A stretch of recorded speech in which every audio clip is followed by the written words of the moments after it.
ಅವಿರೋಧ ಆಯ್ಕೆ ಲೆಕ್ಕಾಚಾರಕ್ಕೆ ಜೆಡಿಎಸ್ ಬಿಜೆಪಿ ಮಾಸ್ಟರ್ ಸ್ಟ್ರೋಕ್ ಕೊಟ್ಟಿದೆ.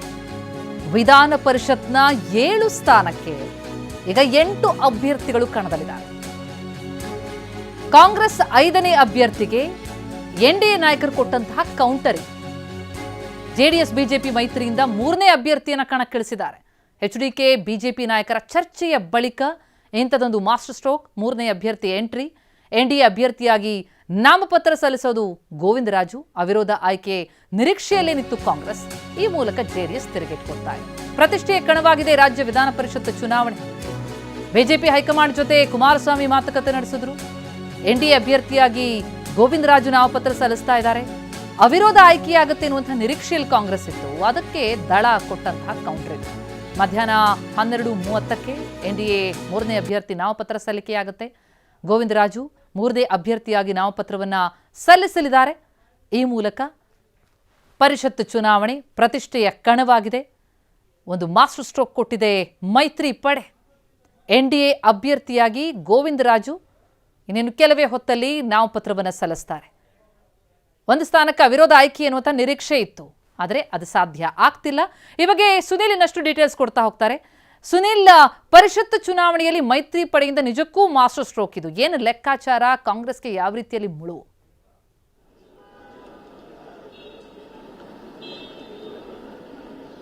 ಪ್ರತಿಮಾ, ಪರಿಷತ್ ಚುನಾವಣೆ ಕಣ ಸಾಕಷ್ಟು ರಂಗೇರ್ತಾ ಇದೆ. ಯಾಕೆಂದರೆ ಕೊನೆ ಹಂತದಲ್ಲಿ ಅಚ್ಚರಿಯಾಗಿ ಎನ್ಡಿಎ ಅಭ್ಯರ್ಥಿಯನ್ನು ಕೂಡ ಆಗ್ತಾ ಇದ್ದಾರೆ. ಯಾಕೆಂದರೆ 7 ಸ್ಥಾನಗಳಿಗೆ ನಡೆಯುವಂಥ ಪರಿಷತ್ ಚುನಾವಣೆಯಲ್ಲಿ ಈಗ 8 ಅಭ್ಯರ್ಥಿಗಳು ಅಖಾಡದಲ್ಲಿದ್ದಾರೆ. ಇನ್ನೇನು ಕೆಲವೇ ಹೊತ್ತಿನಲ್ಲಿ ಎನ್ಡಿಎ ಅಭ್ಯರ್ಥಿಯಾಗಿ ಮಾಜಿ ಪರಿಷತ್ ಸದಸ್ಯ ಗೋವಿಂದರಾಜು ಕಣಕ್ಕಿಳಿತಾರೆ ಮತ್ತು ನಾಮಪತ್ರವನ್ನು ಕೂಡ ಸಲ್ಲಿಸ್ತಾರೆ. ಪ್ರಮುಖವಾಗಿ ಈಗಾಗಲೇ 5ನೇ ಅಭ್ಯರ್ಥಿಗೆ ಕೌಂಟರ್ ಆಗಿ ಈಗಾಗಲೇ ಎನ್ಡಿಎ ಅಭ್ಯರ್ಥಿನ 3ನೇ ಅಭ್ಯರ್ಥಿಯನ್ನು ಕೂಡ ಆಗ್ತಿರೋಂಥ ಇದೇ ವಿಚಾರವಾಗಿ ಕುಮಾರಸ್ವಾಮಿ ಅವರು ಈಗಾಗಲೇ ರಾಷ್ಟ್ರೀಯ ಬಿಜೆಪಿ ನಾಯಕರು, ರಾಜ್ಯ ನಾಯಕರ ಜೊತೆ ಮಾತುಕತೆ ನಡೆಸಿ ಅಂತಿಮವಾಗಿ ಅಭ್ಯರ್ಥಿಯನ್ನು ಕೂಡ ಈಗಾಗಲೇ ಫೈನಲ್ ಮಾಡಿದ್ದಾರೆ. ಪ್ರಮುಖವಾಗಿ ಒಂದು ರೀತಿ ಅವಿರೋಧ ಆಯ್ಕೆಯ ಒಂದು ವಿಚಾರಕ್ಕೆ ಸಂಬಂಧಪಟ್ಟಂತೆ ಈಗಾಗಲೇ ಸ್ಟ್ರೋಕ್ ಕೂಡ ಕೊಟ್ಟಿರುವಂಥದ್ದು ಕುಮಾರಸ್ವಾಮಿ. ಪ್ರಮುಖವಾಗಿ ಮತಗಳ ಲೆಕ್ಕಾಚಾರ, ಸಂಖ್ಯಾಬಲ ಲೆಕ್ಕಾಚಾರ ಸಾಕಷ್ಟು ಮುಖ್ಯವಾಗುತ್ತೆ.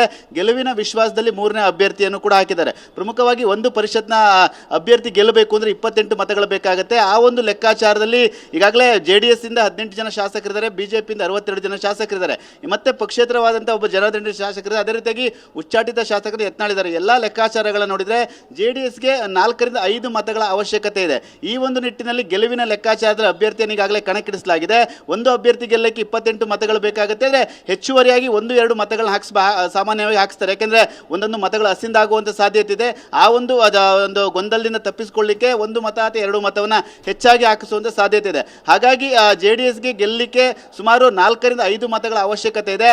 ಆ 5 ಮತಗಳನ್ನು ಯಾವ ರೀತಿಯಾಗಿ ಕುಮಾರಸ್ವಾಮಿ ಅವರಾಗಬಹುದು, ಬಿಜೆಪಿ ನಾಯಕರು ಟ್ಯಾಕಲ್ ಮಾಡ್ತಾರೆ ಅಂತ ಕಾದು ನೋಡಬೇಕಾಗಿದೆ. ಈಗಾಗಲೇ ಇದೇ ವಿಚಾರಕ್ಕೆ ಈಗಾಗಲೇ ಶಾಸಕಾಂಗ ಪಕ್ಷದ ನಾಯಕರಾದ ಸುರೇಶ್ ಬಾಬು ಅವರ ನೇತೃತ್ವದ ಸಭೆ ಕೂಡ ಈಗಾಗಲೇ ವಿಧಾನಸೌಧದಲ್ಲಿ ನಡೀತಾ ಇದೆ. ಪ್ರಮುಖವಾಗಿ ಈಗಾಗಲೇ ಅವರು ಕಾಂಗ್ರೆಸ್ನ ಅಭ್ಯರ್ಥಿಗಳನ್ನ ಸೆಳೆಯಬೇಕು, ಕಾಂಗ್ರೆಸ್ನ ಶಾಸಕರನ್ನ ಸೆಳೆಯಬೇಕಾಗುತ್ತೆ. ಆ ಒಂದು ನಿಟ್ಟಿನಲ್ಲಿ ಯಾವ ರೀತಿಯಾಗಿ ಟ್ಯಾಕಲ್ನ ಮಾಡ್ತಾರೆ ಕಾದು ನೋಡಬೇಕಾಗಿದೆ. ತಂತ್ರಗಾರಿಕೆ ಯಾವ ರೀತಿ ರೂಪಿಸ್ತಾರೆ ನೋಡಬೇಕಾಗಿದೆ. ಅವರಿಗೆ JDS ಅಭ್ಯರ್ಥಿ ಗೆಲ್ಲಲ್ಲ ಅಂತ ಗೊತ್ತಿದ್ರು ಕೂಡ 3ನೇ ಅಭ್ಯರ್ಥಿನ ಎನ್ಡಿಎ ಅಭ್ಯರ್ಥಿನ ಹಾಕಿದ್ದಾರೆ. ಆದರೆ ಆ ಗೆಲುವಿಗಾಗಿ ಯಾವ ರೀತಿಯಾಗಿ ಪ್ರಯತ್ನಗಳು ಮಾಡಬೇಕು ಅಂತೇಳಿ ಕಸರತ್ತು ಕೂಡ ನಡೀತಾ ಇದೆ. ಈಗಾಗಲೇ ಒಂದಷ್ಟು ಮಾಹಿತಿಗಳ ಪ್ರಕಾರ ಈಗಾಗಲೇ ಕಾಂಗ್ರೆಸ್ನ ಒಂದಷ್ಟು ಶಾಸಕರ ಸಂಪರ್ಕಕ್ಕೆ ಈಗಾಗಲೇ JDS ನಾಯಕರು ಮುಂದಾಗ್ತಾ ಇದ್ದಾರೆ ಅನ್ನೋ ಮಾಹಿತಿ ಕೂಡ ಲಭ್ಯವಾಗಿದೆ. ಈಗಾಗಲೇ ಸಾಕಷ್ಟು ಜನ ಶಾಸಕರಿದ್ದಾರೆ. ಅದರಲ್ಲಿ ಯಾರು ಆಪ್ತ ಸ್ನೇಹಿತರಿದ್ದಾರೆ ಅವರ ಮೂಲಕ ಸೆಳೆಯುವಂಥ ಪ್ರಯತ್ನ ಕೂಡ ನಡೀತಾ ಇದೆ. ಹಾಗಾಗಿ ಅಚ್ಚರಿಯಾಗಿ ಎನ್ಡಿಎ 3ನೇ ಅಭ್ಯರ್ಥಿ ಈಗಾಗಲೇ ಪರಿಷತ್ನ ಕಣದಲ್ಲಿದ್ದಾರೆ. ಹಾಗಾಗಿ ಆರಾಮಾಗಿ ಕಾಂಗ್ರೆಸ್ನ 5 ಅಭ್ಯರ್ಥಿಗಳು ಗೆಲ್ತಾರೆ ನಿರೀಕ್ಷೆ ಇತ್ತು. ಆ ನಿರೀಕ್ಷೆಗೆ ಈಗ ಸದ್ಯದ ಮಟ್ಟಿಗೆ ಟೆನ್ಷನ್ ಕೂಡ ಶುರುವಾಗಿದೆ. ಈ ನಿಟ್ಟಿನಲ್ಲಿ ಈ ಒಂದು ಚುನಾವಣೆಯ ಕಣ ಎಂದೇ ಸಾಕಷ್ಟು ರಂಗೇರಿರುವಂಥ ಪ್ರತಿಮಾ. Thank you Sunil.